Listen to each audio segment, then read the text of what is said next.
இல்லை இல்லை, படுங்க படுங்க. நாளைக்கு உங்களை டாக்டர் ரிசர்ச் பண்ணலான்னு சொல்லிட்டாரு. அதுக்கு முன்னாடி உங்கள்கிட்ட ஒரு முக்கியமான விஷயம் பேசணும். என்ன விஷயம் மாப்பிள்ள? எல்லாம் உங்கள் பொண்ணு விஷயமா தான். Good evening sir. Good evening Vasu, உட்காருங்க. It's okay sir. சார் வர சொன்னீங்க. ரம்யா கேஸ் எந்த லெவலில் போயிட்டு இருக்கு? பாலா தான் கிரிமினலுக்கான எல்லா எவிடன்ஸும் இன்னொரு 2 வீக்ஸ் உங்களுக்கு சப்மிட் பண்ணுறேன் சார். உங்களால் முடியலன்னா? சார், யாராவது ஒருத்தர் பாலா மேலே சந்தேகப்பட்டு கம்ப்ளைண்ட் கொடுத்தா போதும். அதுக்கப்புறம் எப்படி விசாரிக்கணும் அப்படி விசாரிச்சா we can easily get through the case sir. நீங்கள் செய்ய நினைச்சதை அவங்க செஞ்சிருக்காங்க. ஓ மேலே கம்ப்ளைண்ட் கொடுத்துருக்காங்க, படிச்சு பாரு. கம்ப்ளைண்ட் கொடுத்தது ரம்யாவோட அப்பா மிஸ்டர் ஸ்ரீனிவாசன். திருச்சியில் நீ படிக்கும்போது அவர் பொண்ணு ரம்யாவை லவ் பண்ணதாகவும் அதனால உனக்கும் அவருக்கும் மனஸ்தாபம் ஏற்பட்டதாகவும் அந்த கோபத்தில் தான் நீ இப்போ ரம்யா கணவர் மேலே அனாவசியமாக சந்தேகப்பட்டு டார்ச்சர் கொடுக்கறதாகவும் எழுதியிருக்காரு. அது மட்டும் இல்லை, இந்த கேஸை வாசு எடுத்து நடத்துறதுல தனக்கு எந்த விதமான உடன்பாடும் இல்லைன்னு கம்ப்ளைண்ட் கொடுத்துருக்காரு. நீங்கள் என்ன சொல்கிறீங்க sir? I trust you, but இன்னைக்கே உன் மேலே என்கொயரி இருக்கு. I am sorry Vasu. It's okay sir.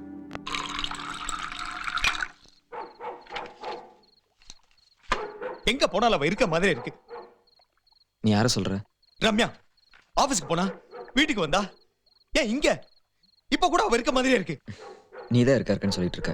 இங்கே நீ, நான், அப்புறம் இதுதான். இது தவிர வேறு யார் இருக்கா சொல்லு? டேய், ஆஃபீஸு வீட்டிலேருந்து டென்ஷன் வந்து உன்னை எனக்கு கெஸ்டஸ் கூப்பிட்டு வந்தேன். இங்கேயும் விட மாட்டேங்கிறேன். இங்கே பாரு, ரீமாடலிங் பிஸ்னஸில் என்னோட 100 கஸ்டமர்ஸ் கம்ப்ளீட் ஆனது. அப்புறம் என் விஷயத்தில் வாசோட பிரச்சனை பாதி முடிஞ்சது. இவ்வளோ இருக்கு. என்ஜாய் பண்ணுங்க. எடுத்தமா கவுத்தமான்னு முடிக்கிறதுக்கு இது ஒன்றும் 2 மணி நேரம் சினிமா கிடையாது. அதுக்கான டைம் தான் எடுத்துக்கிட்டு இருக்கு. உங்களுடைய சொந்த விருப்பு வெறுப்புக்காக ப்ரொஃபஷனை மிஸ்யூஸ் பண்ணிருக்கீங்க. No sir, it's not like that. ஆமா, அப்படித்தான். டேய், உனக்கு தெரியலையா? உன்னை சுத்தி இருக்கவங்களா சாகும்போது உனக்கு தெரியலையா? காரணம் ரம்யா தானே. நீயும் சாக போறடா அவ கையால. 12 வயசுல எனக்கு தண்ணியில் கண்டன்னு சொன்னாங்க. அப்போ சாகாதான் இவ கையில் சாக போறேனா? தான் கேஸ் எடுக்கக்கூடாதுன்னு இருக்கு. ஆனா இவர் பண்ணியிருக்கிறது பார்த்தா லவ் பண்ணாலே அந்த கேஸ் எடுக்கக்கூடாதுன்னு புதுசா ஒரு ஆக்ட் பண்ணும் போல் இருக்கு. அப்ப என்ன சந்தேகப்படுறீங்களா? பாசிபிலிட்டிஸ் ஆர் தேர். ரம்யாவோட கல்யாணத்துக்கு அப்புறம் நீங்க தான் அவளுடைய பழைய லவ்வர்ங்கிறதுனால அவங்கள டார்ச்சர் பண்ணிருக்கலாம். இப்படியே எல்லாத்தையும் தப்பு தப்பா யோசிடா. அவ கையால சாவல்னா என்ன? திவ்யா இருக்கல்ல, அன்னைக்கு பார்த்தல்ல, திவ்யாவே வாசுவையும் ஒண்ணா. அவனுக்கா உனக்கு ஆப்போசிட்டா மாறினா அப்ப என்ன பண்ணுவ? அவ அப்படி பண்ண மாட்டா. காரணம் நீதான் தெரிஞ்சா கண்டிப்பா சொல்லுவா. சொல்ல மாட்டா. சொல்லுவா. மாட்டா. என்னடா மாட்டா மாட்டான்ற? கண்டிப்பா சொல்லுவா. ஏன் ஒரு பேச்சுக்கு நானே சொல்லிட்டா? கிட்ட செத்து போன ரம்யா தான் ஐ விட்னஸ் சொல்லுவார் போல் இருக்கு. ஆமான்னு சொன்னா நீங்க நம்புவீங்களா? ஆமாண்டா, நீ பண்றது அப்படிதான் இருக்கு. ஓ கேரக்டர் செகண்ட் ஹேண்ட் அது இதுன்னு உன் லைஃபை தொலைச்சிட்ட. இப்போ பிசினஸ்ல இன்னும் நம்ம கம்பெனி 2 மடங்கு ப்ராஃபிட் சம்பாதிச்சிருக்க வேண்டியது. But we are declining our sales because of your bullshit character. கோயில் போன கடவுள் பார்த்ததுக்கு நெத்தியில விபூதி இருக்கணும். அதான் நீங்க கேட்கிற எவிடன்ஸ். ஆனா அதே கடவுள் நான் உண்மையை பார்த்தாலும் நீங்க நம்ப மாட்டீங்க. அந்த மாதிரி தான் சார் இதுவும். அப்படி நான் சொல்றது நீங்க நம்பினீங்கன்னா this is the first case ever to be filed in the case history of our department. ஆனா நீங்க நம்ப மாட்டீங்க.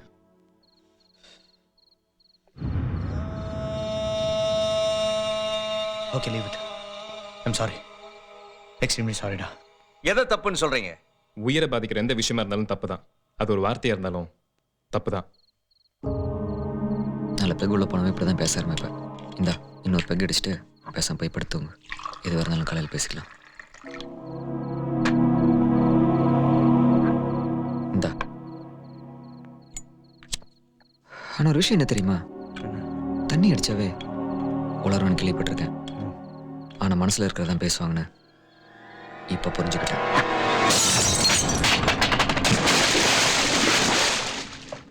இந்த கேஸை பொறுத்த வரைக்கும் உங்க சைட்ல இருந்து எங்களுக்கு எந்த கிளாரிஃபிகேஷனும் கிடைக்கல. அதனால இந்த கேஸை ஏசிபி மிஸ்டர் ரவீந்திரன்ட்ட ஹேண்ட் ஓவர் பண்ணலான்னு இருக்கும். அவருக்கு தேவைப்படும் போது ஒரு போலீஸ்காரரா மட்டும் உங்க டியூட்டியை பார்த்தா போதும்.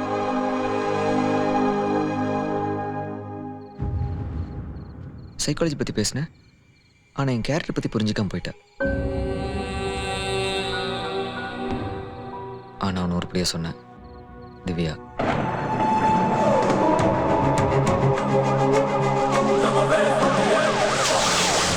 அன்னைக்கு நானும் ரம்யாவும் பிரிஞ்சதுக்கு காரணம் இந்த வேலையா இல்லையான்னு எனக்கு தெரியல. ஆனால் எப்போ அதே வேலைனால ரம்யா கேஸு பிரயோஜனம் இல்லையோ அதுக்காக இந்த யூனிஃபார்ம் போட்டதுக்கு முதல்ல வருத்தப்படுறேன். ஒரு ஏசி வாசுதேவனா முடியாத ஒன்று ஒரு சாதாரண வாசுதேவனா ரம்யாவை நேசிச்ச வாசுவால தான் முடியும்னா நான் எதை பற்றியும் கவலைப்படல.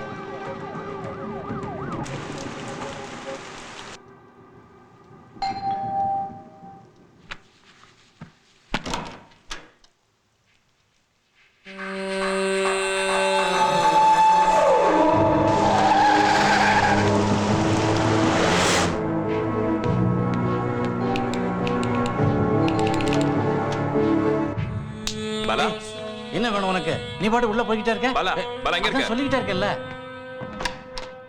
நீ இப்படியே திரும்பவும் பிரச்சனை பண்ணிக்கிட்டே இருந்தா அப்புறம் நான் போலீஸுக்கு தான் ஃபோன் பண்ண வேண்டியிருக்கும். நீ என்ன நம்பாத, வேற யாரையும் நம்பாத. உன் பொண்ணு ரம்யாவை நம்ப, அது போதும்.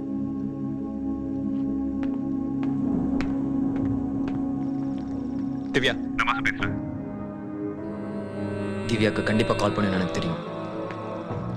உனக்காக தாண்டா வெயிட் பண்ணிட்டு இருக்கேன். எங்கடா இருக்க? Shit.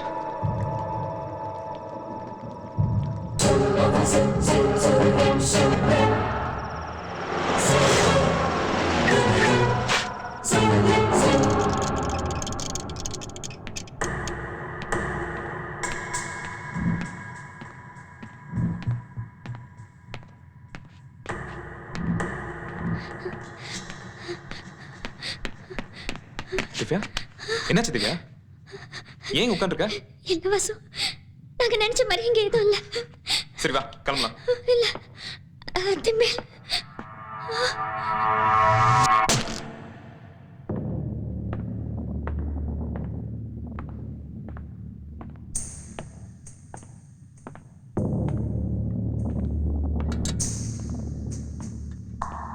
நான் ஏன் இப்படி நல்லவனை கெட்டவனை யோசிக்கிறியா? முதல் யுகத்தில் எல்லாமே நல்லவங்களா தான் இருந்தாங்க. ரெண்டாவது யுகத்தில் நல்லவங்க கெட்டவங்கன்னு தனியாக இருந்தாங்க. மூணாவதுல நல்லவங்க கெட்டவங்கன்னு எல்லாம் ஒரே இடத்துல தான் இருந்தாங்க. இப்போ கடைசி கலியுகத்தில் ஒவ்வொரு கெட்டவனுக்குள்ள ஒரு நல்லவன் இருக்கான், ஒவ்வொரு நல்லவனுக்குள்ள ஒரு கெட்டவன் இருக்கான். புரிஞ்சுக்கிறது கொஞ்சம் கஷ்டமாக தான் இருக்கும். இப்போ உனக்கு தெரிஞ்சிருக்கும்.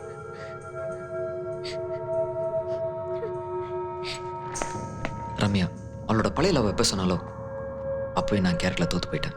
அவளை கொல்லணும்னு நினச்சேன், கொன்னேன். ஆனால் இப்போ எனக்கு தூக்கம் வரல. ஏன் தெரியுமா?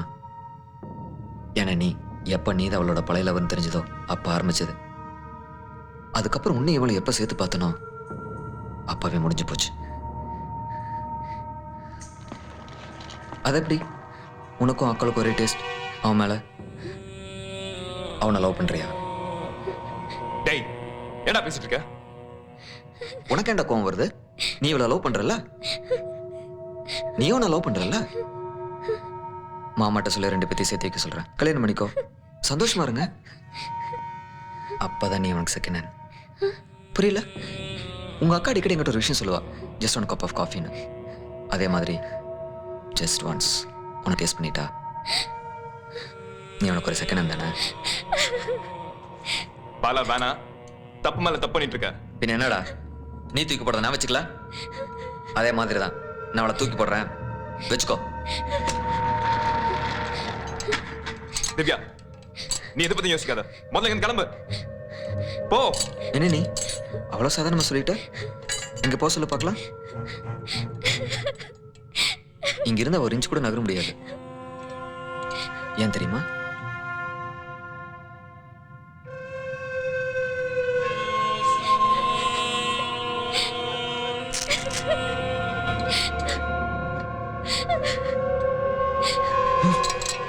எது செஞ்சாலும் சம்திங் டிஃப்ரெண்ட், புதுசா இருக்குல்ல?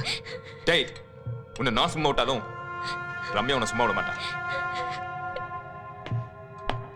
என்னடா ஆளால பயமுறுத்திட்டு இருக்கீங்க? எங்கடா இருக்கும் ரம்யா? எங்க இருக்கா? எங்க வர சொல்ல பார்க்கலாம், வர சொல்ல. இங்க இருக்கா? சொல்லு. இங்க இங்க இங்க இங்க சொல்லு, எங்க இருக்கா? ரம்யா வரமாட்டா, சொல்றேன்ல, வரமாட்டா. அப்படியே வந்தால என்ன சொல்ல போறா? நான் தப்பன்ல தப்பலன்னு சொல்ல போறாளா? நானா என் வாய் திறந்து சொல்ற வரைக்கும் தப்பானவ தான் அக்கா செஞ்ச தப்புக்கு இவ அனுபவிக்க போறான். பார்த்துட்டே இரு.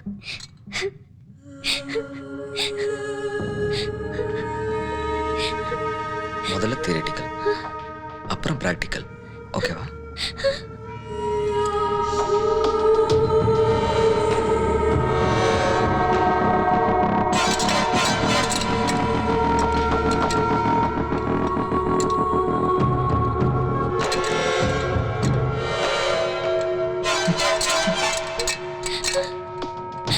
இப்போ பிராக்டிக்கல்.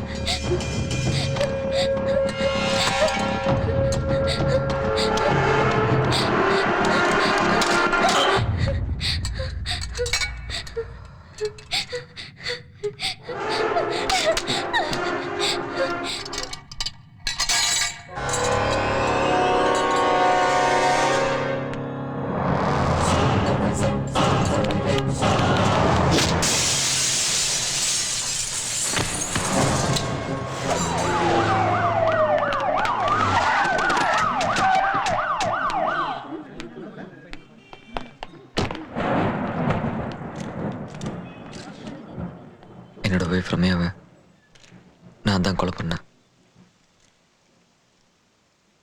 என்னோட சந்தேகம் மட்டும்தான் காரணமாக யோசிச்சு பார்த்தேன்.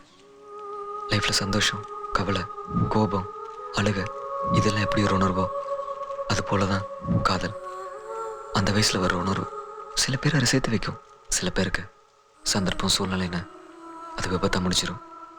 அப்படி பிரிஞ்சு போனதுக்கப்புறம் அதே பொண்ணு நம்ம லைஃப்பில் வந்தா அவங்கள தப்பாக யோசிக்கிறத விட கல்யாணத்துக்கு அப்புறம் அவங்க நம்ம கூட எப்படி வாழ போகிறாங்கன்னு தான் முக்கியம்.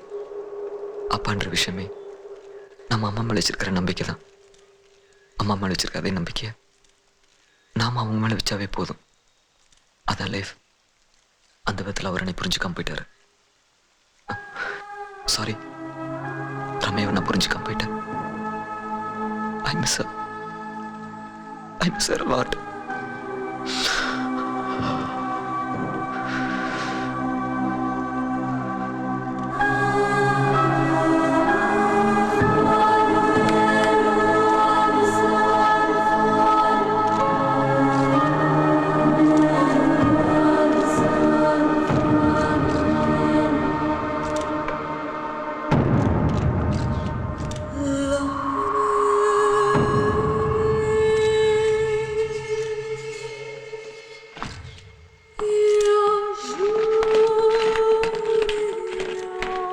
ஆனால் கதையில் கூட சீதை தன்னை ப்ரூவ் பண்ணிக்க தானே தீ குளிச்சா.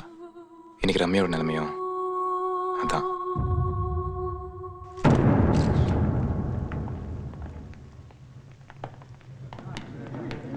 விடுங்க சார், விடுங்க. நான் கொலை பண்ணல. ப்ளீஸ் என்ன விடுங்க. எங்க கூட்டி போறீங்க?